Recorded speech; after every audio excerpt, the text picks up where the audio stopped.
नमस्कार दोस्तों। न्यूज़पेपर सबसे इम्पोर्टेंट चीज मानी जाती है अपने एग्जाम प्रिपरेशन की। जो न्यूज़ हम पढ़ते हैं वो आपके प्री मेंस इंटरव्यू हर जगह काम आती है। तो हमारे जो इनिशिएटिव है, डेली इनिशिएटिव, पिछले 2 दिन से थोड़ा सा टेक्निकल एरर की वजह से अपलोड नहीं हो पा रहा था। इस वीडियो में मैं 12 जुलाई, 11 जुलाई और 10 जुलाई तीनों का ही कवर कर दूंगा। तो आप ध्यान से देखना, बहुत इंपॉर्टेंट न्यूज़ कवर करी है। थोड़ा कंसाइज में रहेगा, प्लस पर डे के हिसाब से 5 क्वेश्चन जो रहते हैं वो आपके पर डे के हिसाब से रहेंगे। लास्ट में जो बच्चे कमेंट करेंगे डेट के साथ 5 क्वेश्चन के आंसर कर देना। पिछले जो बच्चे रेगुलर कमेंट कर रहे थे उनको हमने गिफ्ट हैम्पर्स वगैरह भेजने स्टार्ट कर दिए हैं। तो लेट्स स्टार्ट। पहली ये एकेडमी का रिजल्ट है। पिछले अभी 108 सिलेक्शन हो चुके हैं। रिसेंट 2024 में 51 सिलेक्शन रहे हैं, जैसे जो एचसीएस रहे हैं, डीएसपी हैं और सतीश सर हमारे ईटीओ हैं, भारती मैम हैं। तो ये एकेडमी का बहुत शानदार रिजल्ट रहा है। पिछली बार रैंक 1 अनिल कुमार भी एकेडमी के ही ऑफलाइन स्टूडेंट थे। ठीक है, और फिलहाल हमारे जो बैच चल रहे हैं, अभिमन्यु बैच है जो कंप्लीट प्री मेंस इंटरव्यू 2025 को टारगेट कर रहा है। मेंस ऑल्सो राइटिंग प्रैक्टिस चल रही है, जिसमें हम मेंस पर 5 क्वेश्चन देते हैं पर वीक चेक करके। 500 टॉपिक्स मेंस के भी कवर कर सकते हो। एनसीईआरटी का बैच भी है, हिंदी इंग्लिश दोनों में है। चलो आज, और इसके अलावा एक रिसेंट में मिशन शक्ति आने वाला है, जिसमें 22 डिस्ट्रिक्ट से 22 लड़कियां हम सिलेक्ट कर रहे हैं। उसका एग्जाम 28 जुलाई को होने वाला है। डिस्क्रिप्शन जाके आप एप्लीकेशन डाउनलोड कर सकते हैं एकेडमी की, और वहां जाके रजिस्ट्रेशन कर सकते हैं। पूरे 1 साल का जो खर्चा है एकेडमी उठाने वाली है आपकी तरफ से। चलो अभी जो न्यूज है वो देख लेते हैं। Carrying 930 container, San Fernando becomes first mothership to dock at the Kerala's Vizhinjam port. Mothership की उसको मदरशिप क्यों बोल रहे हैं? बिकॉज इसमें बहुत सारे कंटेनर्स हैं, इतने बड़े अमाउंट में आज तक बहुत रेयर देखने को मिलता है। तो ये केरला का जो पोर्ट है वहां पर ये डॉक हुआ है। तो इससे क्या एग्जाम में निकालना है कि कौन कौन से पोर्ट हैं जो डीप पोर्ट है, और उनकी इंपॉर्टेंस क्या है, वेस्ट कोस्ट पे, ईस्ट कोस्ट पे है, नेचुरल है कि आर्टिफिशियल है। जैसे हमारा वाईजैग है, जवाहरलाल नेहरू पोर्ट है, कांडला पोर्ट है। ये सब बहुत इंपॉर्टेंट पोर्ट्स हैं। तो इस हिसाब से ये इंपॉर्टेंट न्यूज है, मैथ के हिसाब से भी। अगर हम बात करें इंटरनेशनल रिलेशंस की, तो इंडिया ने बिम्स्टेक फॉरेन मिनिस्टर की मीटिंग हेल्ड करी है। तो बिम्स्टेक क्या है? ये बे ऑफ बंगाल का इनिशिएटिव है, जो आसपास जो कंट्री लगती है, इसका हेडक्वार्टर कहाँ है, ये प्री का क्वेश्चन बनता है। इसका कंट्रीब्यूशन क्या है इंडिया का, इसके लिए क्या सिग्निफिकेंस है, मेन सा क्वेश्चन बनता है। और रिसेंट में बिम्स्टेक वगैरह में कोई बड़ा एडिशन लिया जाता है तो आपका इंटरव्यू में भी बिम्स्टेक सार्क वगैरह पूछा जा सकता है। बहुत अच्छा क्वेश्चन है। Centre begins to implement labour codes. Recent में कुछ लेबर कोड बनाए गए थे, बहुत सारे लेबर लॉज थे, उन सबको इकट्ठा करके 4 लेबर कोड बनाए गए थे। 2020 के आसपास की खबर है, दोबारा से इसमें कुछ अपडेट आया है। तो ये भी अच्छा है आर्टिकल पढ़ने के लिए। Should states gate special package outside finance commission. तो अभी फाइनेंस कमीशन अपना जो बजट, जो पैसा जारी करता है, उसमें कुछ कंडीशन होती है कि आप किसी भी स्टेट को पैसा कैसे देने वाले हो। उसका पॉपुलेशन को देखोगे, वाइल्ड लाइफ को देखोगे। तो अभी बिहार और आंध्र प्रदेश डिमांड कर रहे हैं कि हमें अलग से पैसा दिया जाए। तो क्या फाइनेंस कमीशन ये स्पेशल नीड पूरी कर सकता है?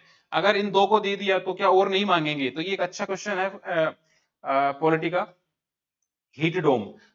एक हीट डोम क्या है? एक तरह का, जैसे हीट वेव्स आती हैं, उसको ही एक पर्टिकुलर कंसेप्ट बनता है ज्योग्राफी में, जो हीट वेव्स के रिसेंट में हीट वेव्स देखी गई हैं, आई थिंक अमेरिका की साइड। तो वहां पर थोड़ा सा ज्योग्राफी का कंसेप्ट आता है। इस तरह की कोल्ड वेव्स भी आती हैं वहां पे। Breaking the taboo around the men's reproductive health. देखो जो रिप्रोडक्टिव हेल्थ है वो बहुत ज्यादा खराब हो चुकी है इंडियन पॉपुलेशन की, खासकर की मेल्स में। कि प्रेग्नेंट होने के लिए भी हमें आईवीएफ या दवाइयों की जरूरत पड़ रही है। जो ट्रेडिशनल मेथड्स थे वो अब मतलब हेल्थ थी वो भी खराब हो रही है। तो इसमें एक टैबू भी है कि अगर कोई आदमी इनफर्टाइल है, सपोज उसके बच्चा पैदा नहीं कर पा रहा, तो उसको बहुत ज्यादा टैबू किया जाता है। उसको नपुंसक या नामर्द ऐसे ऐसे टाइटल दिए जाते हैं, तो वो उस पर बात करने से डरता है। कई कई बार ये होता है कि दवाई लेने से वो चीज ठीक हो सकती है। वो एग्स में या कुछ स्पर्म में काउंट में दिक्कत है, तो उसको रिप्रोडक्टिव काउंसलिंग चाहिए। तो उसके ऊपर बड़ा अच्छा आर्टिकल है। अवेयरनेस के हिसाब से भी, एग्जाम के हिसाब से भी बहुत बढ़िया है। और गंगा, जो ग्रेट गंगा रिवर है, उसकी ट्रिब्यूटरी के बारे में नीचे हम देखेंगे। चलिए स्टार्ट करते हैं।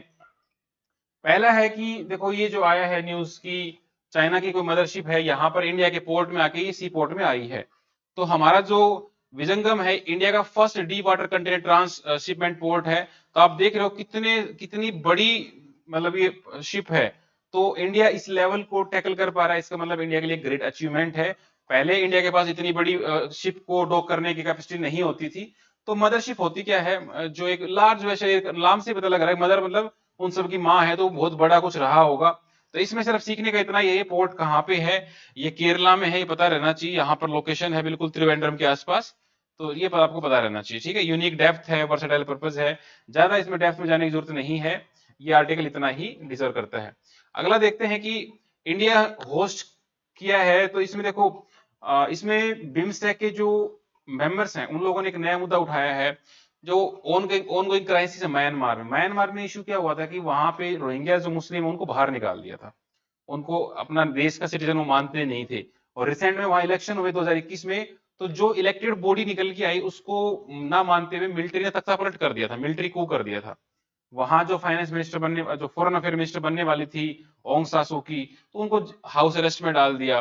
तो मैं 2-3 महीनों से पढ़ा रहा हूं, तो एक चीज मैं आपको हमेशा बोलता हूँ, आईआर का कोई टॉपिक आ जाए, आईआर में वही सेम बातें हैं, बिम्स्टेक हो, सार्क हो, यूनाइटेड नेशंस हो, एससीओ हो या ब्रिक्स हो, बात वही आएंगी कि रीजनल कोऑपरेशन, स्टेबिलिटी, डायलॉग, ठीक है।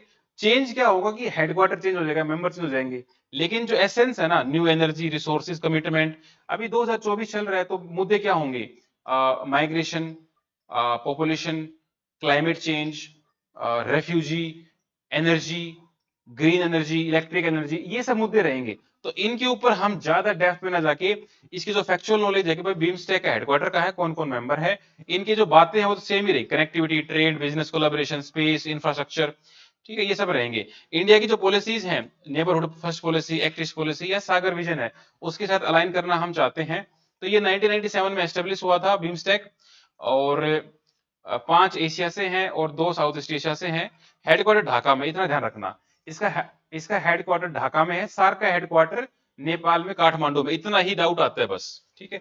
बिम्स्टेक से याद रखना, बे ऑफ बंगाल है, तो ये नजदीक है जो ढाका है ना, तो इस हिसाब से उसका वो हो जाएगा। या इसके मेंबर जो हैं आप देख सकते हो, इसके नाम में ही पता लग जाए, बांग्लादेश, इंडिया, म्यांमार, एस से क्या बनता है, श्रीलंका, टी से क्या बनता है, टी से कुछ बनता नहीं है, थाईलैंड हो गया। इस तरह से नाम में ही हमने ट्रिक बनाई थी, आप अपने हिसाब से बना सकते हो बनाने के लिए, ठीक है। सोवरन, टेरिटरी, ये सारे कीवर्ड्स वही हैं 20 से 25, इसमें बार बार रिपीटेशन नहीं करना है, इसीलिए आपको बोल रहा हूँ वो 25 वर्ड अपना एक पेज पे रखो और बार बार इनसे मैच कर लो कि भाई यही हमारे कोऑपरेशन है, ठीक है। सार्क और बिम्स्टेक में जो कंपैरिजन है ये आपके कोर नोट्स में होना चाहिए कि सार्क क्या है। मैं आपको बताया ना हेडक्वार्टर, इसका हेडक्वार्टर में चेंज है, इसका ढाका में है, इसका काठमांडू में, इतना पता रहना चाहिए, ठीक है। पहले भी क्वेश्चन आ चुका 2015 में कि इनका पोटेंशियल क्या है, पोटेंशियल ऑफ बिम्स्टेक, सार्क, तो वही सब बातें आपको लिखनी है, कोऑपरेशन, रीजनल स्टेबिलिटी और वो सब ना, तो उससे आप जस्टिफाई कर पाओगे। Centre big effort to implement the labour codes, labour code को लेके 2019-20 में लेबर कोड आए थे, एक तो वेजेस भी आया था, ठीक है। वेजेस में ये कहा गया था जो 4 एग्जिस्टिंग लॉ थे उन सबको कंबाइन कर दिया था।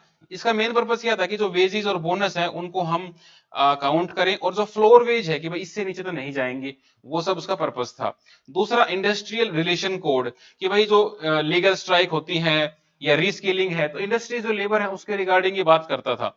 दरअसल यूपीएससी में ये नहीं पूछा जाता है, कोई लेबर वेबर का कोई पेपर आप दे रहे हो, जैसे कौन सा एक पेपर आया था ऐसा, असिस्टेंट लेबर का, ईपीएफओ, वहां पर ये इंपॉर्टेंट हो जाता है, जो ईपीएफओ की तैयारी कर रहे हैं वो इस आर्टिकल को बहुत अच्छे से पढ़ना, ठीक है। सोशल सिक्योरिटी पे हो गया, तो एम्प्लॉयज की सोशल सिक्योरिटी आपको ध्यान रखनी पड़ेगी, अनऑर्गेनाइज वर्कर उनकी भी ध्यान रखनी पड़ेगी, occupational safety and working code जो था, तो 13 कोड को मिला के बनाया, 8 घंटे आपकी लिमिट रखी गई, इससे ज्यादा काम नहीं करवाओगे, तो ये काइंड ऑफ वैसे स्पेसिफिक हो गया लेबर की तरफ से। यूनियन बजट अब आने वाला है 23 जुलाई को ना, तो भाई बिहार और आंध्र प्रदेश कह रहे हैं कि हमें एक्स्ट्रा फंड दो। अब एक्स्ट्रा फंड किस आधार पर दें भाई, तो आपको ना फाइनेंस कमीशन को भी सोचना पड़ेगा कि भाई क्या पॉलिटिकल इन्फ्लुएंस से आप दे सकते हो, या उनको डेफिनेटली उनको मतलब उनको जरूरत ही है, तो हम किस तरह से उस फंड में दे। बहुत सारे तरीके होते हैं पैसे देने के, तो अच्छा आर्टिकल है कि भाई चीफ मिनिस्टर बिहार और आंध्र प्रदेश के मांग रहे हैं फाइनेंशियल पैकेज वगैरह। अब ये मांग क्यों रहे हैं, देखो भाई, आंध्र प्रदेश तो कह रहा है जब से हमारा डिवीजन हुआ है आंध्र प्रदेश तेलंगाना में हमारे पास पैसे कम हो गए। बिहार कह रहा है भाई हमारे पास फिजिकल कैपेसिटी है ही नहीं, हम हम गरीब स्टेट हैं, तो हमारे पास इतनी इंडस्ट्रीज भी नहीं है, इतने एवेन्यूज भी नहीं, तो हमें दे दो। ऊपर से जीएसटी लागू हुआ, तो जीएसटी लागू होने के बाद बहुत सारे लोगों ने अपना टैक्स रेवेन्यू खो दिया है, तो उसको भी सब्स्टिट्यूट करने के लिए डाइवर्स नीड है।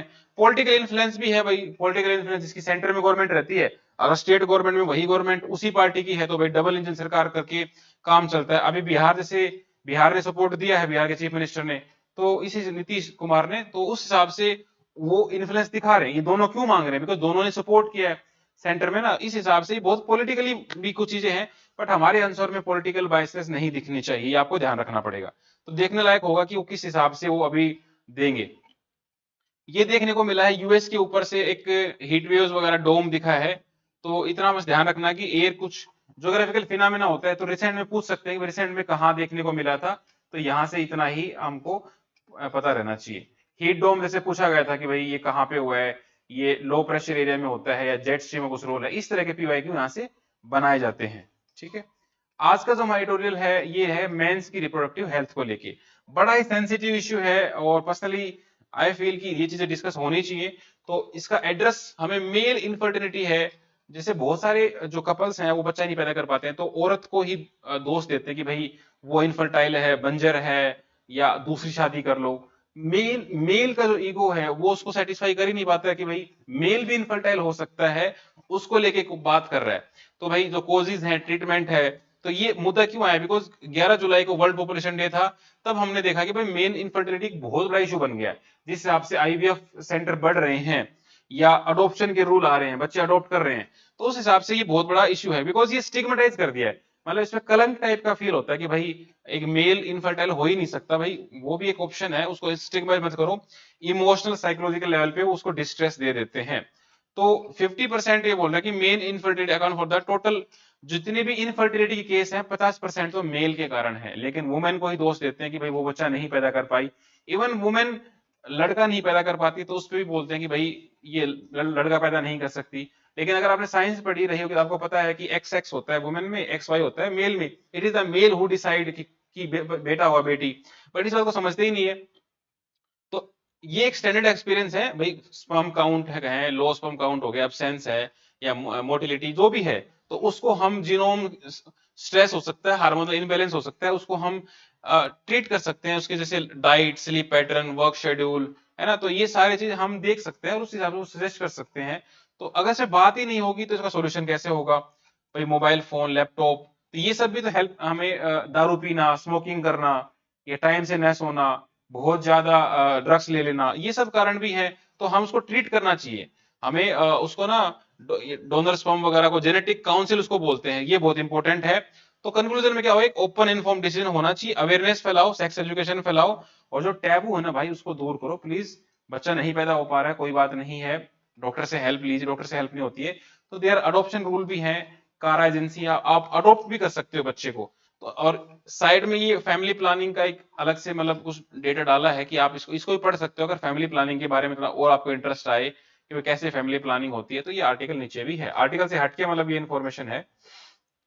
ठीक है, तो भाई फैमिली प्लानिंग बहुत इंपॉर्टेंट रहती है इस मामले में। इंडिया अभी लार्जेस्ट पॉपुलेटेड कंट्री बन गया है, तो यहाँ पर तो ये बहुत खास हो जाती है, ये तो होना ही चाहिए, अदरवाइज हम प्रॉब्लम में फंसने वाले हैं अगर ऐसे ही चलता रहा तो। आज हमारा जो रिवर सिस्टम है, गंगा रिवर सिस्टम है, इंडिया की सबसे लार्जेस्ट रिवर। देखो ये एक मैप में ही गागर में सागर भर रखा है, ये गंगोत्री से निकलती है, यहाँ रामगंगा, गोमती, घाघरा, गंडक, कोसी। 2024 के यूपीएससी प्रीलिम्स में, यू वोंट बिलीव, इनको पूछा था लेफ्ट से राइट अरेंज करने में। ये 5 रिवर दे रखी थी, रामगंगा, गोमती, घाघरा, गंडक, कोसी, इनको अरेंज करना था लेफ्ट से राइट। तो ये लेफ्ट साइड से ज्वाइन कर रही है, ये राइट साइड से ज्वाइन कर रही है। सबसे बड़ी ट्रिब्यूटरी है यमुना। यमुना और गंगा कहाँ मिलते हैं? इलाहाबाद में, प्रयागराज में। ठीक है, इस हिसाब से रामगंगा और गंगा कहाँ मिलते हैं? कन्नौज में। और यहां पर यमुना रिवर की भी खुद की ट्रिब्यूटरी है, चंबल, सिंध, केन, बेतवा, सोन, ये सब रिवर है। अब चंबल रिवर की भी अपनी खुद की रिवर है, पार्वती, काली सिंध, बनस।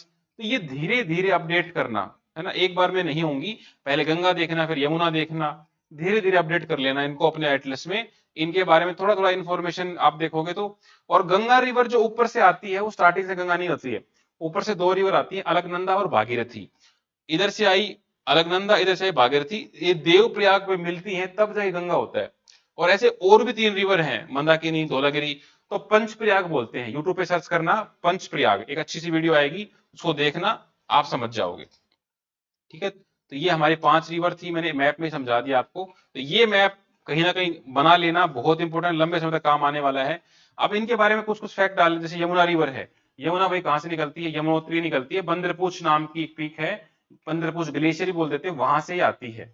इसकी ट्रिब्यूटरी इलाहाबाद में गंगा से मिल जाती है। इसकी ट्रिब्यूटरी है चंबल, सिंध, केन, बेतवा। मैं अगेन कह रहा हूँ, ये एक बार में नहीं होंगी, धीरे धीरे अपडेट करना। ये तो इसमें दे रखा, कहीं नोट जरूर कर लेना, ठीक है। इसके बाद चंबल रिवर है भाई, चंबल रिवर की ट्रिब्यूटरी कौन कौन सी है? बनास, काली सिंध और पार्वती, ये 3 याद रखना चंबल की, ठीक है। चंबल के भीड़ वगैरह आपने देखे होंगे, बनास, काली सिंध और तीसरी कौन सी थी? पार्वती, ठीक है। ये हो गई हमारी। अब सिंध रिवर है, सिंध और यमुना में गिरती है, कि यमुना गंगा में गिर जाती है।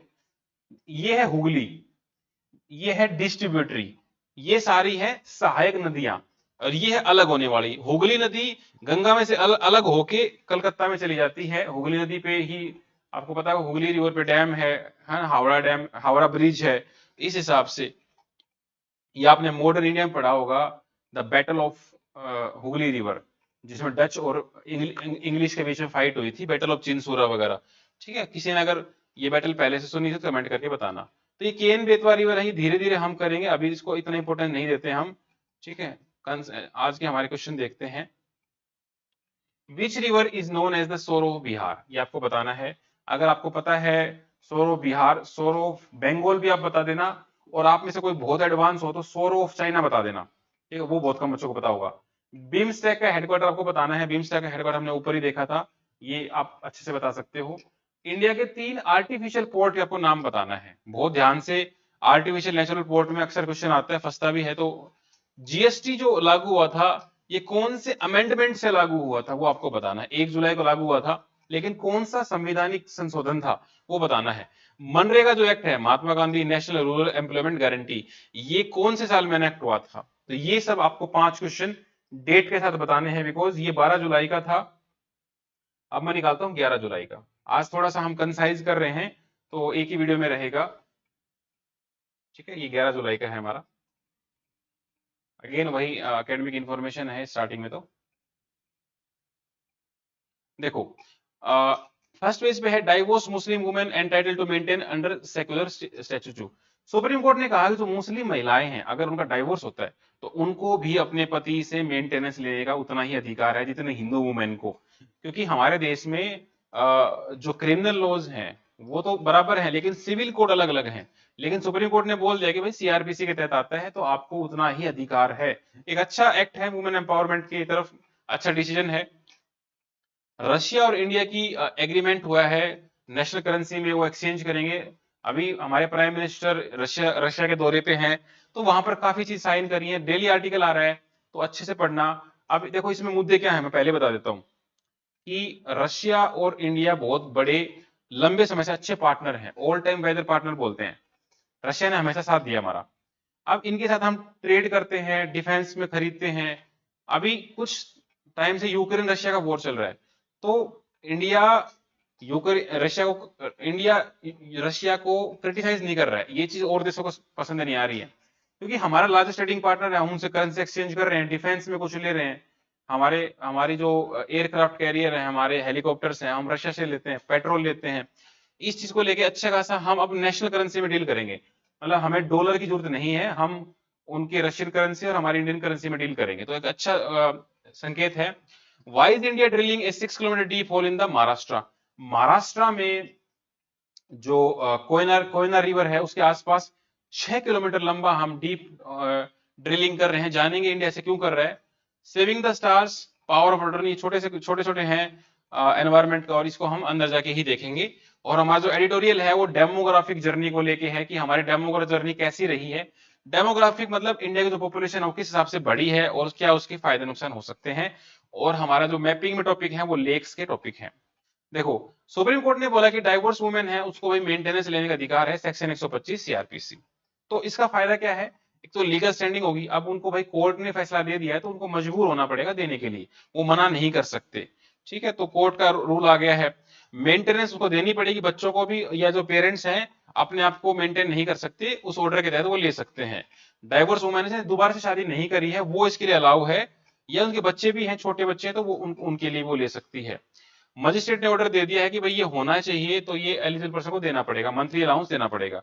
तो अगर हम इसका सिग्निफिकेंस देखें तो भाई सिग्निफिकेंस क्या है, सोशल जस्टिस हो रहा है, वुमेन एम्पावरमेंट हो रहा है, ठीक है, एक सोसाइटी में एक अच्छा मैसेज जा रहा है, लीगल प्रोटेक्शन मिल रहा है एक वुमेन को ना, तो इससे शादियां बनी रहेंगी। पता है कि भाई अब वो अपनी मन मर्जी से 3 तलाक नहीं कर सकते, तलाक तलाक तलाक, अब वो भाड़ में जाए, ऐसा नहीं हो सकता। लॉ आपको प्रोटेक्ट करने के लिए खड़ा है, तो वुमेन का स्टैंडर्ड बढ़ रहा है, तो इससे क्या होगा कि जेंडर इक्वालिटी आएगी।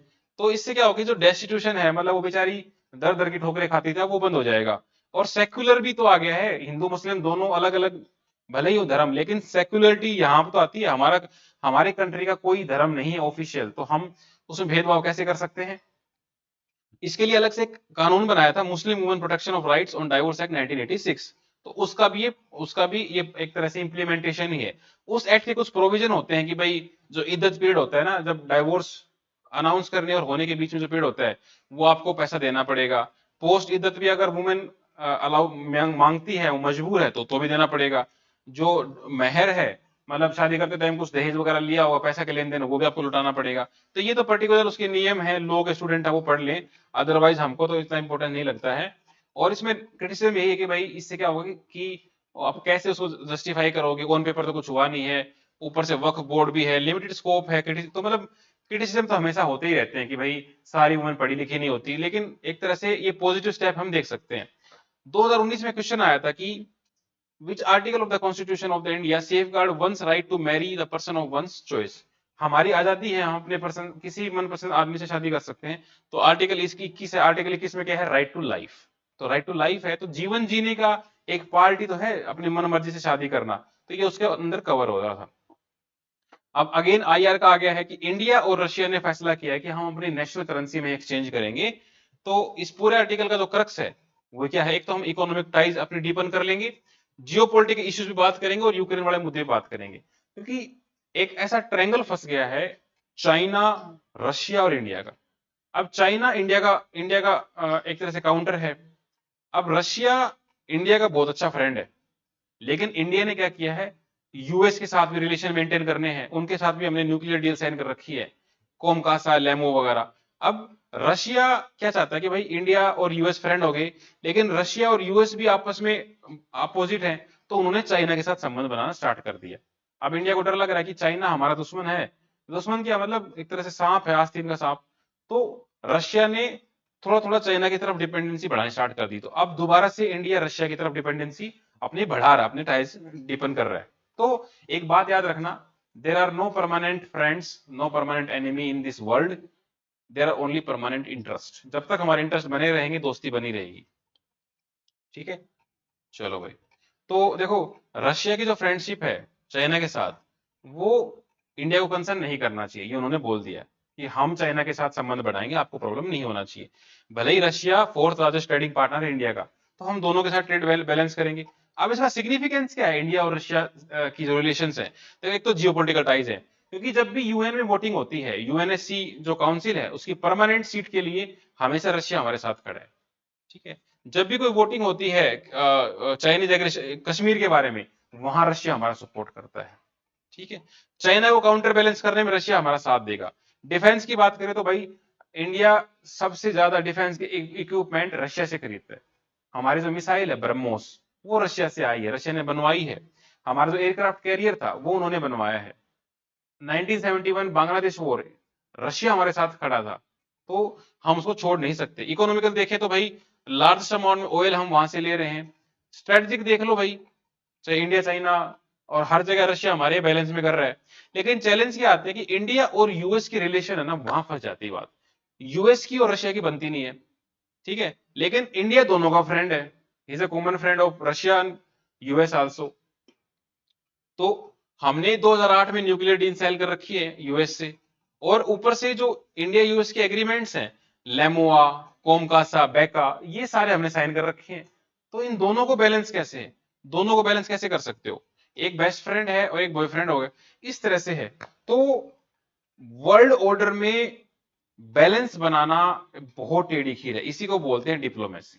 ठीक है, उसको भी नाराज नहीं करना, उसको भी नाराज नहीं करना, ट्रेड भी चलाना है, वर्ल्ड लेवल पे अपनी इमेज भी बनानी है, और हर तरह मतलब हर चीज को बैलेंस करना है, तो दैट इज डिप्लोमेसी। ठीक है, ऐसा नहीं है कि हम यूएस को बोल दे भाई तुम भाड़ में जाओ, हम रशिया के साथ रहेंगे ना, हम रशिया को मना कर सकते, बिकॉज यूएस ग्लोबल पावर है भाई, रशिया रशिया भी ग्लोबल पावर है, एक टाइम पर मतलब दो ही पोल होते थे। तो हम इस तरह से दोनों को बैलेंस करने की कोशिश कर रहे हैं। रशिया की डिपेंडेंसी बढ़ रही, चाइना मैंने बताई दी आपको, ट्रेड इम्बैलेंस भी है, हमारा ट्रेड चाइना के साथ भी रशिया के साथ भी हम लॉस में है। इंडिया के जो टॉप 10 ट्रेडिंग पार्टनर्स है उसमें से सिर्फ एक ऐसा है जहां हमारा ट्रेड पॉजिटिव में है, 9 के साथ हम डेफिसिट में है। ये रिपोर्ट आई थी रिसेंट में, हमने कवर भी करी थी। डिफेंस के डिले हो गए हैं, रशिया से जो हम माल मंगवा रहे हैं यूक्रेन रशिया वार के कारण वो डिले होते जा रहे हैं, तो हमारा टाइम पे मामला आ नहीं रहा है। ऊपर से यूक्रेन क्राइसिस हो गया, इंडिया यूक्रेन को के साथ बातचीत कर रहा है लेकिन रशिया को कंडेम नहीं कर रहा है ओपनली, तो इस वजह से इंडिया की इमेज भी खराब हो रही है। वे फॉरवर्ड क्या है, वे फॉरवर्ड वैसे ही ये बातचीत जारी रहनी चाहिए, डायलॉग होना चाहिए, कन्वेंशन होने चाहिए, डिप्लोमेटिक टाइज होनी चाहिए, यूरेशिया फोकस करो। तो घुमा फिरा के बात वही मैं बोल ही रहा हूं 2 महीने से कि इकोनो आईआर के क्वेश्चन में तो ये आप मान के चलो यही सब वर्ड यूज होंगे। 2019 के प्रीलिम्स में क्वेश्चन आया, action plan for prioritisation and implementation of the cooperation in the nuclear field, ये किसके साथ साइन हुआ है? तो ये साइन हुआ भाई जापान, रशिया, यूके, ये यूएस, इन चारों में से एक ऑप्शन आपको चूज करना था। तो इस तरह के आपने देखा कि बहुत डीप में नहीं पूछा है कैसा है, इतना ही पूछा है कि किसके साथ डील हुआ है बस। तो इसीलिए कई कई बार हमें डिटेल में नहीं जाना होता, मैं अपने आप आपको बता देता हूँ। ठीक है, ये क्या हो रहा है कि जो कोयना और जो वर्ना रिवर का रीजन है महाराष्ट्र में, वहां 6 किलोमीटर लंबा हम ड्रिल कर रहे हैं इंडिया का bore hole geophysics research laboratory के थ्रू। क्रक्स क्या है इस आर्टिकल का कि 6 किलोमीटर गहराई पे ड्रिल कर रहे हैं, उससे क्या होगा, उससे हमें पता लगेगा कि भाई अर्थ का मटेरियल कैसा है, अर्थ का ओरिजिन कैसा है, नीचे फाउंडेशन कैसी है, पहले कभी लावा के डिपॉजिट्स हैं तो वो कितने पुराने हैं, या अर्थ को एक आएगा तो सिस्मिक एक्टिविटी कैसे मेजर करेंगे, या अर्थ के अंदर जो फॉर्मेशन है कैमरे के थ्रू भी हम देख सकते हैं किस तरह का फॉर्मेशन है। तो ये हमें फ्यूचर में हेल्प करेगा अर्थक्वेक को समझने में, या अर्थ की जो स्टेबिलिटी है या उसका ओरिजिन है उसको समझने में हमें हेल्प करेगा। तो काइंड ऑफ अभी तो कुछ निकल के आएगा इसके अंदर से, तब हम देखेंगे, अभी तो डेवलपिंग मोड में है, इसमें से कुछ अच्छी खासी कोई डिस्कवरी होगी तब हम इसको अच्छे से कवर करेंगे। अभी तो ये तो अर्थक्वेक को स्टडी कर रहे हैं। ठीक है, इसमें काफी लेबर भी लगी हुई है, कंसर्न ये भी है कि भाई इतनी सारी लेबर लगी हुई है, टेक्नोलॉजी एडवांस्ड है, और 6 किलोमीटर के बाद तापमान भी बढ़ जाता है तो चीजें मेल्ट होने लगती हैं, कैसे आप मैनेज करोगे? तो एक डायमंड एम्बेडेड ड्रिल बिट है वो जा रखी है, तो इसने पता लगाया, देखो कितने मिलियंस ईयर्स पहले की ग्रेनाइट रॉक ये बता रहा है, नई तरह की रॉक प्रॉपर्टीज निकाल के लाया, फ्लूइड कंपोजिशन है, टेम्परेचर है, स्ट्रेस है। तो ये आगे की फ्यूचर ड्रिलिंग मिशन में आपको हेल्प करेगा।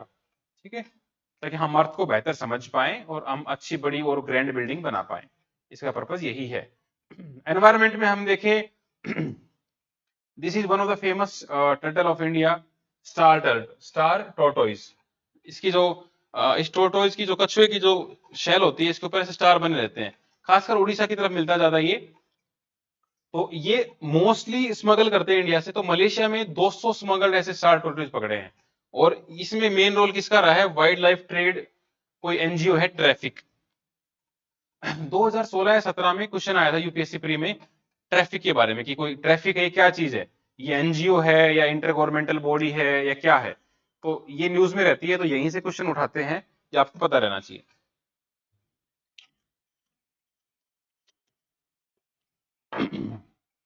ठीक है, तो इतना ही पता हो बस। अब यहां से आपको इंफॉर्मेशन क्या पता करनी है, एक तो इसका आईयूसीएन स्टेटस क्या है। आईयूसीएन मतलब ये कितना खतरे में है, तो ये वनरेबल है। इसका साइंटिफिक नेम है गोचेलोनी एलिगेंस, इतना फेमस नहीं है बट ठीक है। श्रीलंका, वेस्ट पाकिस्तान और इंडिया की तरफ ये मिलता है पानी में। ठीक है, और शेड्यूल 1 में आता है वाइल्ड लाइफ एक्ट 1972 में। जब आप एनवायरमेंट कर लोगे तब आपको ये चीज समझ में आने लग जाएंगी क्या चीजें हैं। 2019 में ऐसा क्वेश्चन आया टर्टल के बारे में कि भाई some turtle are herbivorous, some species of fish are herbivorous, some species of marine mammals are herbivorous, some species of snakes are viviparous. तो इसका ऑल ऑफ द अबव था। एनवायरमेंट में ऐसे जब भी क्वेश्चन आते हैं तो all of the above is generally right, because environment is great diverse and great amount of exceptions are there. तो ऐसे क्वेश्चन में आप बताओ हम ले सकते हैं। चलो भाई, पावर ऑफ अटॉर्नी क्या होता है? ये कंसेप्ट आपको समझना जरूरी है। मतलब अपने पावर ऑफ अटॉर्नी का मतलब क्या होता है कि आपके बिहाफ पे कोई और फैसले ले पाए। मतलब मान लो आप अभी छोटे हो या मेंटली इंस्टेबल हो या कोमा में हो, तो आपके बिहाफ पे कोई आदमी आपके फैसले ले, साइन करे, उसको बोलते हैं पावर ऑफ अटॉर्नी। बस इतना ही पता रहना चाहिए कि एक लीगल ऑथराइजेशन होता है that gives the agent or attorney in fact the authority to act on the behalf of somebody else। ठीक है, आप अपनी पावर डेलीगेट कर देते हो। मान लो मैं पावर डेलीगेट कर दूं मेरे भी आप पे, ये मेरा फादर है, मेरा भाई, मेरा दोस्त है, ये फैसले लेगा, तो वो जो साइन करेगा वो मेरे हिसाब से मेरे ही साइन माने जाएंगे। ये आपको कंसेप्ट पावर ऑफ अटॉर्नी पता रहना चाहिए बस। इसका जो एडिटोरियल है डेमोग्राफिक जर्नी, देखो डेमोग्राफिक जर्नी में क्या है कि ये आपके एनसीईआरटी में भी काफी कुछ है कि डेमोग्राफी में तीन चीज होती हैं: birth rate, death rate, migration. Birth rate मतलब क्या है कि 1000 बच्चों पे कितने बच्चे पैदा हुए एक साल में। डेथ रेट क्या है कि 1000 बच्चों पे कितने बच्चों की डेथ हुई एक साल में। माइग्रेशन क्या होता है? जब लोग एक जगह से दूसरी जगह ट्रांसफर हो जाते हैं, माइग्रेट हो जाते हैं, उसको माइग्रेशन बोल देते हैं। ठीक है, तो हर साल बच्चे पैदा होते हैं, मरते भी हैं। लेकिन इंडिया का जो डेमोग्राफी है वो काफी चेंज है। स्टार्टिंग में क्या था? बर्थ रेट बहुत हाई था, डेथ रेट भी बहुत हाई था। बच्चे आठ आठ आठ 10 बच्चे पैदा होते थे, 5-6 मर भी जाते थे। तो इंडिया की पॉपुलेशन ज्यादा ग्रो नहीं हुई। उसके बाद क्या हुआ? हॉस्पिटल वगैरह आ गए, बीमारियां ठीक करने के लिए गांव गांव में क्लिनिक खुल गए, तो बर्थ रेट थोड़ा सा कम हो गया। लेकिन डेथ रेट कम हो गया, लेकिन बर्थ रेट उतना ही रहा। फिर धीरे धीरे पैदा तो ज्यादा हो रहे हैं लेकिन मर कम रहे हैं, तो पॉपुलेशन तेजी से बढ़ने लगी। लेकिन अभी रिसेंट में क्या हो गया? बर्थ रेट भी कम आ गया, डेथ रेट भी कम आ गया, बिकॉज लोग बहुत सोच समझ के ही फैसला लेते हैं। आजकल एक या दो ही पैदा करते हैं और वो उसके मरने के चांसेस बहुत कम होते हैं, एक्सेप्शन सर्कमस्टांसिस में होता है। या जो मदर की डेथ होती थी, मेटरनल मोर्टेलिटी रेट एमएमआर, वो भी बहुत कम हो गया है, क्यों? बिकॉज क्लिनिक आ गए हैं, या जो कॉन्ट्रासेप्टिव पिल्स हैं, कॉन्डोम्स हैं, या जो अबॉर्शन टेक्निक्स हैं वो आ गई हैं, तो अभी बर्थ डेथ रेट ठीक हो गया है। ये आर्टिकल क्यों कह रहा है? बिकॉज इंडिया की पॉपुलेशन वर्ल्ड में सबसे ज्यादा हो गई है। 2000 2045 में आई थिंक इंडिया की पॉपुलेशन स्टेबलाइज हो जाएगी। तो हमारे सामने चैलेंज है कि भाई इंडिया की पॉपुलेशन कैसे हम रोकें। तो डेमोग्राफिक जर्नी है ना, देखो हमें इनकम इनक्वालिटी भी कम करनी है, जेंडर इक्वालिटी भी लेके आनी है, तो हमें 2030 तक हमारे पास चैलेंज है। वर्ल्ड की पॉपुलेशन 1987 में 5 बिलियन थी, आज आप देखोगे तो 8 बिलियन के पास पहुंच गई है। तो हमारे सामने चैलेंज क्या है? गरीबी है, हेल्थ है, जेंडर इक्वालिटी है। तो पॉपुलेशन बढ़ती जा रही है। आपने 10 स्कूल बनाए, 20 बनाए, 100 बनाए, लेकिन पॉपुलेशन बढ़ती ही जा रही है। 2 के 4, 4 के 8, मतलब ज्योमेट्रिकली बढ़ने लगी है ना। और जो रिसोर्सेज है वो अर्थमेटिकली बढ़ रहे हैं। रिसोर्स कैसे बढ़ रहे हैं? 2 के 4, 4 के 6, 6 के 8, 8 के 10। लेकिन पॉपुलेशन कैसे बढ़ रही है? 2 के 4, 4 के 8, 8 के 16, 16 के 32, 32 के 64। तो वो एक डिजास्टर क्रिएट कर रही है, लोगों को एम्प्लॉयमेंट मिल ही नहीं रहा है, नौकरियां उतनी है, ठीक है, लेकिन लोग बढ़ते जा रहे हैं। तो ये हमारे सामने एक ग्रेट चैलेंज है कि हमें कैसे टैकल करना है। अगर हमें सस्टेनेबिलिटी रखना है तो हमें ये करना पड़ेगा। नेशनल फैमिली हेल्थ सर्वे बता रहा है कि भाई इस तरह से टोटल फर्टिलिटी रेट जो है वो भी कम आ गया, 3.4 से लेके 2 तक आ गया है। इवन केरला का सबसे बढ़िया है इसमें। तो ये सारे जो आपको बातें बताई हैं, और पॉपुलेशन बूढ़ी भी हो रही है इंडिया की। फिलहाल तो इंडिया की 50% पॉपुलेशन बिलो 25 है, लेकिन जापान का जो हाल हो रखा है वो इंडिया का भी होगा 20-30 साल बाद, अगर हमने ध्यान नहीं दिया तो। बिकॉज एजिंग पॉपुलेशन है, माइग्रेशन है, अर्बनाइजेशन है, डिजीज बढ़ रही हैं। तो कुल मिला के पढ़ने लायक आर्टिकल है। और जो मैं आपको बताया है वो सारा मैंने आपको स्टार्टिंग में बता दिया था। इंडिया के जो पोषण अभियान है भाई, न्यूट्रिशन के लिए, या मनरेगा है पॉवर्टी कम करने के लिए, अब गवर्नमेंट भी कितना हेल्प करेगी? अगर पॉपुलेशन बढ़ती ही रहेगी तो गवर्नमेंट कहां तक हेल्प कर पाएगी? ठीक है, तो हमारे पास भी लिमिटेड रिसोर्सेज हैं। चलो, तो डेमोग्राफिक डिविडेंड कह लो। डेमोग्राफिक डिविडेंड क्या होता है कि आपकी डेमोग्राफी, आपकी पॉपुलेशन की वजह से आपको फायदा मिलता है।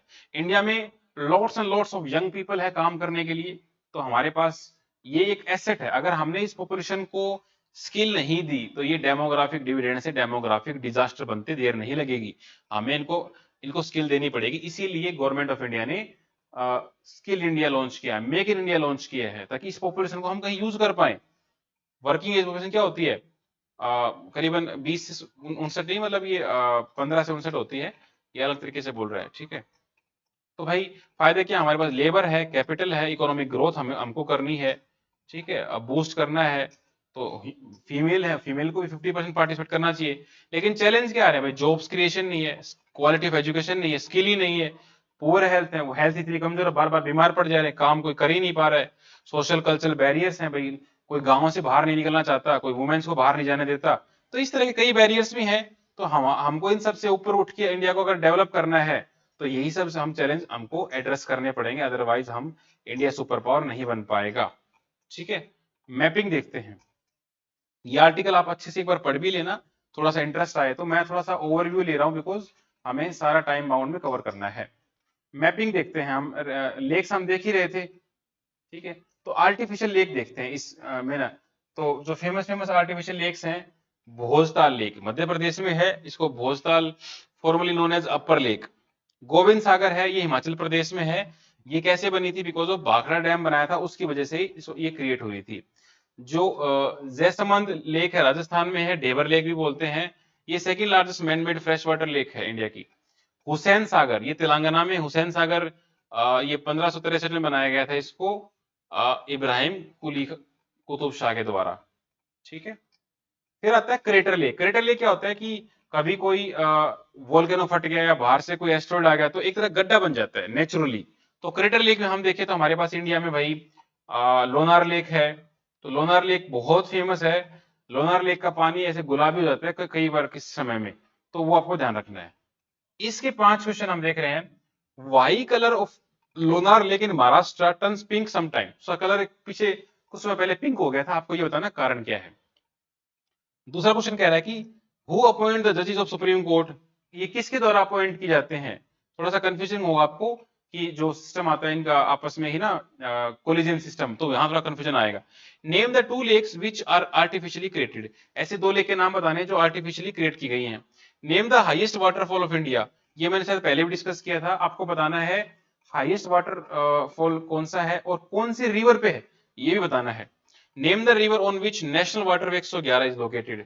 तो 111 है, 3 पत्ती खेलते हैं, इसकी बढ़िया ट्रिक है जुआरी, सॉरी मैंने बता ही दिया, ठीक है, बट ठीक है, 111 में जुआ खेलते हैं ना 3 पत्ती, तो उसका नाम भी जुआरी रिवर है। फिर भी कमेंट कर देना, कोई बात नहीं, कमेंट की वो चीज याद रहती है। चलो फाइनली जो 10 तारीख का है वो देखते हैं। ठीक है, लास्ट तक आप बने रहना, यहां तक आपने अगर देख लिया है तो इसका मतलब यू आर डेडिकेटेड स्टूडेंट।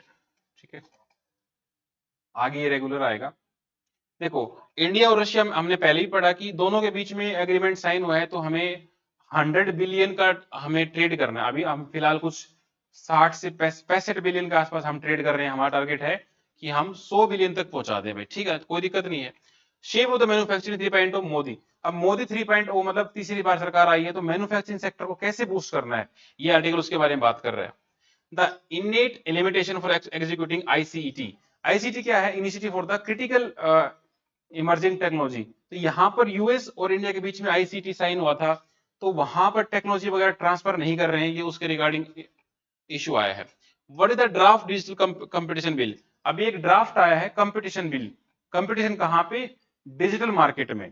तो डिजिटल में अभी बिल आया है, अभी तो वैसे बिल में आया तो ज्यादा हम नहीं पढ़ेंगे, जब एक्ट बन जाएगा तब अच्छे से पढ़ेंगे, बट एसेंस में आपको बता दूंगा, बिल और एक्ट में ज्यादा चेंज नहीं होता। Integrated tribal development plan launch किया है, नाबार्ड ने लॉन्च किया है, तो इसके क्या फायदे होंगे।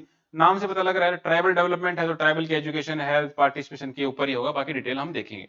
ए budget that thrives growth with the stability. 23 जुलाई को बजट लॉन्च होने वाला है, तो उसके बारे में है कि बजट से हम क्या आशाएं रख सकते हैं, बजट हमारे लिए क्या लेके आएगा, उसके ऊपर ये आर्टिकल है। और लास्ट में हम देखेंगे लेक्स। 5 क्वेश्चन भी रहेंगे इसमें लास्ट में, वो हम करेंगे। देखो, अभी बायलेटर सबमिट हुई, उसमें हमने कहा कि भाई 100 बिलियन तक हम ले जाएंगे 2030 तक, ताकि हम वेस्टर्न सैंक्शंस को बाईपास कर दें। ये हमारे मोदी जी हैं, ये पुतिन है, तो कितना भव्य मतलब साइन हुआ होगा। तो ये सब चलता रहता है, मीटिंग मैंने बताया, इसमें सब सारे वही पॉइंट हैं। इकोनॉमिक कोऑपरेशन, ट्रेड, एजुकेशन, जियो स्टेबिलिटी, यूएनएससी, सारे सेम टू सेम पॉइंट है। एक स्ट्रेटेजिक शिफ्ट हम चाहते हैं इकोनॉमिक एंगेजमेंट के थ्रू, कोऑपरेशन करेंगे, डिफेंस में करेंगे, पीसफुल करेंगे, एमओयू साइन करेंगे। ठीक है, इसमें एक याद रखने वाली बात यह है कि इसमें मोदी जी को हाईएस्ट सिविलियन अवार्ड मिला है रशिया का, that is order of the Saint Andrew the Apostle. ये आपको याद रखना है। यूक्रेन वॉर में जो इंडियंस मर गए हैं उनके बच्चों को हम पैसा भी देंगे और सिटीजनशिप भी देंगे, भाई आ जाओ, कोई दिक्कत नहीं। ठीक है, जीरो टॉलरेंस के खिलाफ हमने साइन किया, भाई टेररिज्म के खिलाफ जीरो टॉलरेंस है। आतंकवाद कोई भी फैलाएगा उसको हम नहीं माफ करेंगे। इवन यूक्रेन वॉर के लिए कुछ लोग भर्ती कर लिए जबरदस्ती ना रशिया में, इंडियंस खासकर आई थिंक हरियाणा से ही थे, उनको छोड़ने की बात कह दी है। 40-50 थे, पुतिन ने बोल दिया भाई जाने दो इनको, कोई बात नहीं है। ठीक है, तो काइंड ऑफ मतलब बहुत अच्छा पॉजिटिव एनवायरनमेंट है हमारे बीच में। तो हम किसी फील्ड में देख लो, हमारी पार्टनरशिप डिफेंस कोऑपरेशन में, इंडिया का लार्जेस्ट डिफेंस पार्टनर है। MiG-21, सुकोई 30, कुद्रेमुख नेशनल पार्क, सब कुछ तो इन्होंने बना के दे रखा है। ट्रांसपोर्ट कॉरिडोर कह लो, या जियोपॉलिटिकली हर जगह इंडिया हमें, ये रशिया सपोर्ट करता है। यूएन की परमानेंट सीट के लिए हमको सपोर्ट करता है। न्यूक्लियर सप्लायर ग्रोथ, एपेक, हर जगह तो रशिया तो मतलब सीधा बोलता है कि भाई भाई भाई, और इंडिया अपना भाई है, कहीं साइन करवा लो। लेकिन चाइना बड़ा सोच समझ के बोलता है। एनएसजी जो ग्रुप है, 50 के आसपास मेंबर हैं, 49 हाँ भर रहे हैं, चाइना मना कर रहा है। ठीक है, तो इस हिसाब से ये है। 2020 में यूपीएससी में क्वेश्चन आया था, what is the significance of the Indo US defence deal over the Indo Russian defence deal. Indo US और इंडो रशियन के बीच में मैंने बताया ना क्या है, तो हम दोनों को बैलेंस करना पड़ेगा। हमें यहाँ पर हमको बताना पड़ेगा कि भाई यूएस के साथ हमने न्यूक्लियर डील कर रखी 2008 में, लेमो, कोनकासा, बेका, ये हमने साइन कर रखे हैं। रशिया से हम ये सामान ले रहे हैं, सुखोई 30 है, S-400 है, लार्जेस्ट ट्रेडिंग डिफेंस पार्टनर है, 100 बिलियन का डील करने वाले हैं। दोनों को हम मेंशन करेंगे तब हमारे आंसर में जान आएगी। चलो भाई, देखो मैन्युफैक्चरिंग सेक्टर का सारा आर्टिकल का निचोड़ 3 लाइन में है। नरेंद्र मोदी ने, हमारे प्राइम मिनिस्टर ने क्या कहा है, इंडिया का मैन्युफैक्चरिंग सेक्टर हम बूस्ट करेंगे। कैसे करेंगे, ताकि मतलब एक तो अर्बनाइजेशन को डील करेंगे, एम्प्लॉयमेंट को शिफ्ट करेंगे एग्रीकल्चर से मैन्युफैक्चरिंग में, ट्रेड डेफिसिट है वो उसको हम पूरा करेंगे, और नेशनल सिक्योरिटी का कंसर्न हम पूरा करेंगे। बिकॉज चाइना काफी एग्रेसिव हो रहा है, कभी अरुणाचल प्रदेश में, कभी अक्साई चीन में, कभी पेंगोंग लेक में, बड़ा मतलब वो अपने चद्दर से बाहर आ रहा है, तो उसको हमें डील करना पड़ेगा। ठीक है, 2014 से इंडिया में मोदी सरकार है, तो मैन्युफैक्चरिंग को हमने स्टार्टिंग से ही ले रखा है। मेक इन इंडिया कह लो, स्किल इंडिया कह लो, स्टार्टअप इंडिया, इस तरह से मतलब गवर्नमेंट ने तो कोई कसर नहीं छोड़ रखी है भाई। जीएसटी वगैरह लेके आए, तो गवर्नमेंट तो पूरा पूरा सपोर्ट कर रही है। आप बिजनेस करो, आपको कोई हेल्प चाहिए, स्टार्टअप चाहिए, फंड चाहिए, लोन चाहिए, लेकिन लोग गवर्नमेंट की तैयारी में लगे हैं। 4% गवर्नमेंट जॉब है, 100% लोग लगे हुए हैं। तो यहाँ अब आप ही बताइए कि कहां तक गवर्नमेंट गलती में है। बहुत सारे लोग ऐसा कहते हैं कि भाई आप मोदी भगत हो, ये हो। मैं उनसे यही कहता हूँ कि गवर्नमेंट आपके लिए कितना कुछ कर रही है, आपको एंटरप्रेन्योर बनाने के लिए। आप बिजनेस करो, जीएसटी कितना इजी है, लोन लेना कितना इजी है, ट्रेड करना कितना इजी है, ऑनलाइन सब कुछ हो रहा है, आपको सेफ्टी एंड सिक्योरिटी मिल रही है। अब गवर्नमेंट आपके घर घर आके आपको नौकरी नहीं दे सकती, उसकी भी लिमिटेशंस है। ठीक है, I am not Modi Bhagat, but मैं उस एंगल से बता रहा हूँ कि पॉजिटिव सेंस में कैसे लेना चाहिए। बिकॉज आपको ना एग्जाम लिखने जा रहे हो तो ये गवर्नमेंट का ही एग्जाम है, तो आप गवर्नमेंट का ज्यादा क्रिटिसिज्म नहीं कर सकते। तो अपने मन में वो क्रिटिसिज्म मत रखना, आपको लंबे समय तक काम आएगा। नहीं तो वो आपके आंसर राइटिंग में झलकेगा, आपके इंटरव्यू में बाहर निकल के आ जाएगा, इसलिए मैं कह रहा हूँ। ठीक है, चलो भाई, नेशनल सिक्योरिटी हो गया, चैलेंज कंसिडरेशन हो गई, तो बिजनेस एनवायरनमेंट हम दे रहे हैं, स्टेट लेवल को हम गवर्नेंस को फोकस कर रहे हैं, रीजनल एंगेजमेंट हम कर रहे हैं, पॉलिसी को रीअलाइनमेंट कर रहे हैं उसके हिसाब से स्टेट गवर्नमेंट वगैरह को करें, जॉब क्रिएशन हो, ट्रेड बैलेंस हो। तो हमने जो भी काम हमको करना पड़े हम सब कर रहे हैं। ठीक है, अभी देखो इंडिया और यूएस के बीच में आईसीटी साइन हुआ, initiative on the critical and emerging technology. लेकिन यूएस वाले उसमें एग्जीक्यूशन में प्रॉब्लम कर रहे हैं, वो पूरी की पूरी टेक्नोलॉजी हमको दे ही नहीं रहे, 80% टेक्नोलॉजी दे रहे हैं। बिकॉज उनको भी पता है कि हमारे पास जो चीज है वो हमने सारी दे दी तो हमारी वैल्यू खत्म हो जाएगी। एक मूवी है उसमें ये कहा गया था, if you are good at something don't provide it for free. तो यूएस को मालूम है कि अगर इंडिया को हमने सब कुछ दे दिया तो वो ना सुपर पावर बन जाएगा। तो भाई दिक्कत क्या आ रही है, वैसे तो देखो प्राइवेट कंपनी है, प्रॉफिट ड्रिवन होती है, लेकिन देखो मिलिट्री टेक्नोलॉजी साइन नहीं कर रहे हैं, बिकॉज एक्सपोर्ट कंट्रोल लॉज हैं, इंटेलेक्चुअल प्रॉपर्टी राइट्स हैं, वो 80% टेक्नोलॉजी हमको दे रहे हैं। ये दिक्कत आ रही है आईपीआर को लेके। ठीक है, 2012 में डिफेंस टेक्नोलॉजी ट्रेड इनिशिएटिव हो गया था, वो भी फेल हो गया था। तो ये हमारे बीच में प्रॉब्लम बनी हुई है, अभी तक इसमें कुछ आया नहीं है। पेपर में सिर्फ इतना पूछा गया था कि भाई आईसीटी के बारे में 2 लाइन थी। एक तो ये पूछा गया था कि इंडो और यूएस का है, और दूसरा ये पूछा गया था कि भाई ये इंडिया को मदद करेगा रशियन मिलिट्री को अल्टरनेटिव देने में। दोनों ही बात सही है, हम एक ही आदमी पर निर्भर नहीं रह सकते, हमको चाइना से भी मदद लेनी है, हमको यूएस से भी लेना, हमको रशिया से भी लेना, हमको सऊदी अरब से भी लेना है तो हम अपनी डाइवर्सिफाई रखेंगे अपने चीजों को ना, हमारे हमेशा हमारे चीज डाइवर्सिफाई होनी चाहिए। आप जॉब भी करते हो, आपकी सैलरी भी है, तो कुछ एग्रीकल्चर से आ रहा है, कुछ ट्यूशन पढ़ाते हो, कुछ सैलरी लेते हो, कुछ इन्वेस्ट करते हो, कुछ पेंशन आती है पेरेंट्स की, तो कई जगह से अगर आपकी सैलरी होती है तो आपका बैलेंस डगमगाता नहीं है इसी हिसाब से। चलो, ministry of corporate affairs MCA है, इन्होंने कमेटी बनाई digital commission on the law. तो एक अलग से कानून बनने जा रहा है कि भाई डिजिटल जो कंपटीशन है उसको हम रेगुलेट करें। ठीक है, तो इस अभी तक तो वैसे ड्राफ्ट बिल है, इसमें ऐसा कुछ है नहीं जो निकल के आएगा। जैसे ही ये बिल, अभी 16 मेंबर कमेटी बनाई है, तो ये उनको रेगुलेट करेगा। जो बड़ी डिजिटल कंपनीज हैं उनमें कंपटीशन कैसे, वो छोटी कंपनीज को मार रहे हैं, बड़ी मछली छोटी मछली को खा रही है, उसको ध्यान में रखते हुए ही काम आएगा। फिलहाल स्टेटस क्या है इस बिल का, अभी तक पब्लिक कमेंट के लिए ओपन है। अगर ये एक्ट बन जाता है तो फायदे क्या होंगे, देखो भाई, ट्रांसपेरेंसी बढ़ेगी, आपको ऑनलाइन सब कुछ दिखेगा, तो ये तो होना ही है, बढ़िया सा है ना। आपके इन्वेस्टर्स, इनोवेटर्स, स्टार्टअप की उनको प्रोटेक्ट करेगा। ग्लोबल स्टैंडर्ड पहले से है, तो ऐसे एक्ट हमारे पास ही नहीं है। डिजिटल इकोनॉमी को बूस्ट करेगा, जो बड़ी कंपनी उनको रेगुलेट कर लेगा, अनफेयरली नहीं होगा। एक छोटा सा आदमी अगर कोई कंपनी खड़ी करनी चाहे तो बड़ी कंपनी तो उसको कभी खड़ी नहीं करने देगी अपनी कंपनी को। ठीक है, तो कुछ रूल होते हैं कंपटीशन को लेके, ताकि कंपटीशन हेल्दी होना चाहिए। जैसे जियो ने फ्री कर दिया, सारी कंपनीज बेचारी बंद होने का कगार पे आ गई, अब जियो ने प्राइस बढ़ा दिया अपने एकदम से। तो ये आप समझ रहे हो कंपटीशन से क्या दिक्कत होती है। क्रिटिसिज्म ये कह रहे हैं कि भाई एक तो एक्स्ट्रा बर्डन आ गया कंप्लायंस करने के लिए, ठीक है, कंपनीज इससे भागेंगी। ठीक है, और ये कह रहे हैं कि भाई ईयू वगैरह में ना ऐसा पहले से एसोसिएशन है और वहां स्टैंडर्ड वगैरह ज्यादा हाई है, तो हम उसे मैच नहीं कर पा रहे हैं। डेफिनेशन अलग अलग है कि भाई डिजिटल माध्यम में डेफिनेशन उसको डिफाइन करना ही बड़ा मुश्किल है। छोटे बिजनेस को भी प्रॉब्लम आ सकती है भाई, स्टार्टिंग में उनको कंप्लायंस करने के लिए बोले, उनके पास इतना स्टाफ ही ना हो। चलो, 2021 में क्वेश्चन आता है राइट टू प्राइवेसी को लेके, सिर्फ इतना पूछा कौन से आर्टिकल में है। ये क्वेश्चन 2021 में भी आया था, 2018 में भी आया था। आर्टिकल 21 राइट टू लाइफ के अंडर ये आता है। जैसे राइट टू 2018 में भी आया था, right to privacy, same question repeat हुआ 2021 में। तो पीवाईक्यू करने का यही फायदा रहता है कि आपको कुछ क्वेश्चन रिपीटेड दिखेंगे, वो आपको हेल्प करेंगे।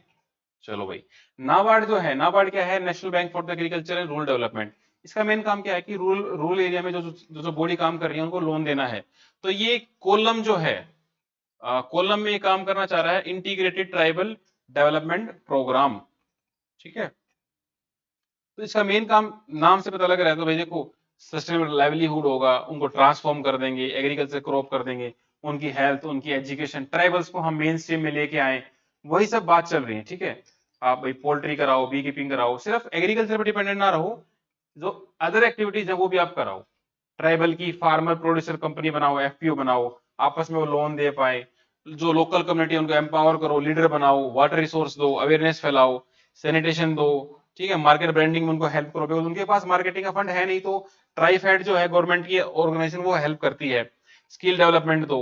नाबार्ड के बारे में सिर्फ इतना पता रखो कि भाई ये 1982 में एस्टेब्लिश हुआ था, इसके डेट को लेके पहले भी क्वेश्चन आ चुके हैं। नाबार्ड के फंक्शन क्या है, फंक्शन यही है, रूरल डेवलपमेंट, क्रेडिट देना, सुपरवाइज करना, कोलैबोरेट करना, फाइनेंशियल इंक्लूजन देना, पीएसएल वगैरह देना, इस तरह का ये काम ये करता है, बैंकों को लोन वगैरह देता है। 2013 में क्वेश्चन आया था कि जो रूरल हाउस होल्ड है उनको डायरेक्टली पैसा कौन देता है। तो इसमें ऑप्शन था 1 एंड 3, आरआरबी देते हैं, एलडीबी देते हैं, इसमें नाबार्ड का नाम डाला होता है। नाबार्ड रूरल हाउस होल्ड को डायरेक्टली पैसा नहीं देता है, वो पहले बैंकों को देगा, बैंक नीचे ट्रांसफर करेंगे। तो वर्ड वो जरूरी है, डायरेक्ट क्रेडिट पूछा था, तो ऐसे कीवर्ड पकड़ के आगे चला करो।